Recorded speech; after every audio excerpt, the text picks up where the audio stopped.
ये बिल्कुल एक संभावना है कि कोई अपना रूप बदल सकता है अगर वो चाहे तो। और आज भी ये घटना कई लोगों के द्वारा देखी जाती है, विशेष रूप से हनुमान भक्तों में। तंत्र विज्ञान के कई पहलू हैं। एक वेद इसके लिए समर्पित है।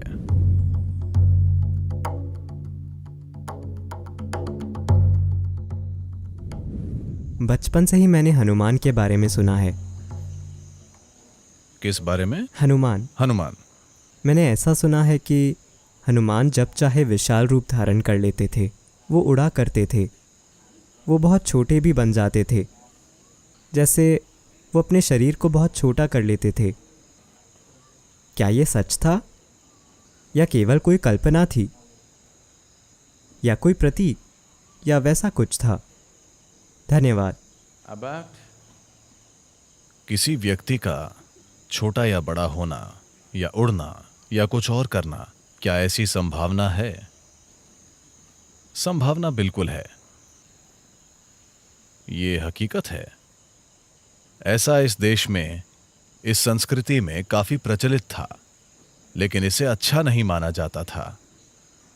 लेकिन कहीं और इसे अच्छा माना जाता था, खासकर मूल अमेरिकी संस्कृतियों में। वहां शैमनिज्म यानी ओझा धर्म की एक पूरी परंपरा मौजूद है, जहां ये आज भी वहां ये बातें आम हैं कि कैसे एक मूल अमेरिकी ओझा एक चील बन जाता है, एक मक्खी बन जाता है, एक भेड़िया बन जाता है, खुद को किसी दूसरे रूप में बदल लेता है और वहां चला जाता है, और ये सब।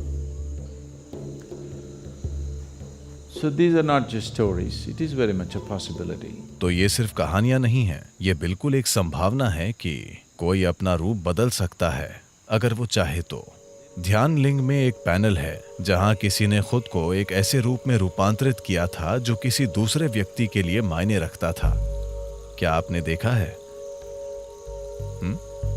आपको पता नहीं था? तो लोगों का अपनी सुविधा के अनुसार वो जैसा चाहे वैसा रूप ले लेना, ये कोई नई बात नहीं है या ये कोई अनसुनी बात नहीं है। दुनिया के लगभग हर हिस्से में ये मौजूद है। इन दिनों खासकर इसका एक बड़े पैमाने पर प्रचार किया जा रहा है उत्तर अमेरिकी और दक्षिण अमेरिकी ओझाओं के बारे में। About shamans. ओझाओं का चील बन जाना और भेड़िया बन जाना, ये दो रूप उनके लिए बहुत आम हैं। यहाँ ये कोई अनसुनी बात नहीं थी, लेकिन हमारी संस्कृति में इसे अच्छा नहीं माना जाता था। वहाँ इसे अच्छा माना जाता है क्योंकि ये आध्यात्मिकता नहीं है, ये तंत्र विद्या है। यहाँ हमारे तंत्र वैज्ञानिक, I call them scientists because they are that kind.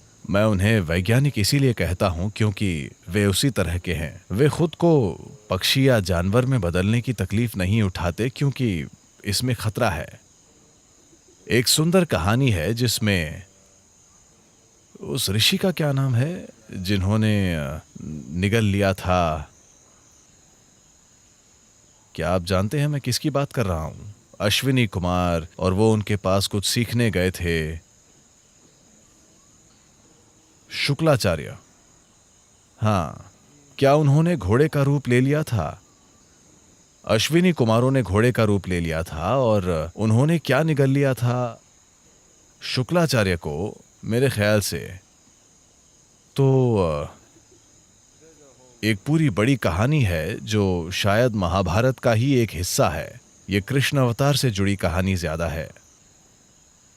तो इतिहास में इस तरह की कई घटनाएं मौजूद हैं, और लेकिन इसे चीजें करने का निचले स्तर का तरीका माना जाता था, क्योंकि जब आप कोई और रूप ले लेते हैं तो इस शरीर को सुरक्षित रखना होता है और इसका हमेशा दुरुपयोग हो सकता है।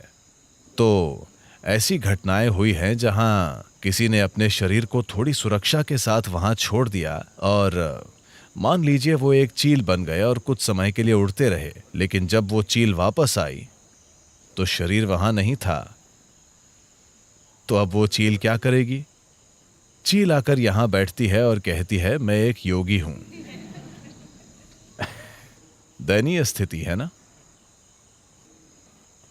चूंकि आप उड़ नहीं सकते, इसलिए आपको लगता है कि चील होना एक बड़ी बात है। चील होना कोई बड़ी बात नहीं है। हालांकि वो ऊंची उड़ती है, पर वो हर समय नीचे देखती रहती है। यहां बैठकर ऊपर देखना ज्यादा अच्छा है, ऊपर जाकर नीचे देखने के बजाय। वाकई। तो यहां तंत्र वैज्ञानिकों ने दूसरी तरह के तरीके विकसित किए, यानी वो खुद कोई दूसरा रूप नहीं लेते, वो दूसरे रूप चुनते हैं और उन्हें ऐसा बना देते हैं कि वो एक खास तरह से काम करें। वो कोई जानवर चुनते हैं, आमतौर पर एक जानवर जिसका बहुत इस्तेमाल होता है वो है मुर्गी। अरे, आपको लगता है कि वो बेकार चली गई? तो वे उसके जीवन को, वो मुर्गी जवान और जीवंत होनी चाहिए, न कि पकी हुई। तो मुर्गी की जान निकाल दीजिए और उस जीव रूप का उपयोग अपने कुछ काम करवाने के लिए कीजिए। बजाय इसके कि आप मुर्गी का शरीर धारण करें, आप नियंत्रित तरीके से उस मुर्गी से चीजें कराते हैं। रिमोट कंट्रोल मुर्गी, ठीक है? एक रिमोट कंट्रोल मुर्गी खुद आपके मुर्गी बन जाने से बेहतर है ना? क्योंकि आपके मुर्गी बनने में खतरा है। आप अपना शरीर छोड़कर गए, आप एक मुर्गी के रूप में बाहर गए और कुछ करने की कोशिश की और आप किसी की तंदूरी चिकन बन गए। तो उन्होंने उन्हीं चीजों को करने के लिए बेहतर, ज्यादा परिष्कृत तरीके विकसित किए। क्या यह संभव है? क्या हनुमान का छोटा बड़ा बनना संभव है? बिल्कुल संभव है। और आज भी ये घटना कई लोगों के द्वारा देखी जाती है, विशेष रूप से हनुमान भक्तों में। हनुमान के भक्तों के बीच रूप बदल लेना आज भी एक बहुत सामान्य बात है, क्योंकि उन्होंने ये चलन शुरू किया था। हनुमान एक सुपरमैन है। बस थोड़ी सी पूंछ और चेहरे की बनावट के अलावा बाकी पूरे सुपरमैन हैं। वो एक सुपरमैन है। उनकी भक्ति ही उनकी शक्ति है। उनके दिल में भक्ति इतनी मजबूत है कि उसकी वजह से वे सबसे अलग चमकते हैं, अपनी सच्ची भक्ति के कारण। तो भले ही आप एक बंदर हों, अगर आप एक भक्त हैं तो आप अपने बंदरपन के परे जा सकते हैं और कुछ असाधारण बन सकते हैं। यही हनुमान की कहानी है। अगर आप एक गधे भी हों तब भी यह काम करता है। तो हाँ, तंत्र विज्ञान के कई पहलू हैं। एक वेद इसके लिए समर्पित है। अथर्ववेद पूरा इसी के बारे में है।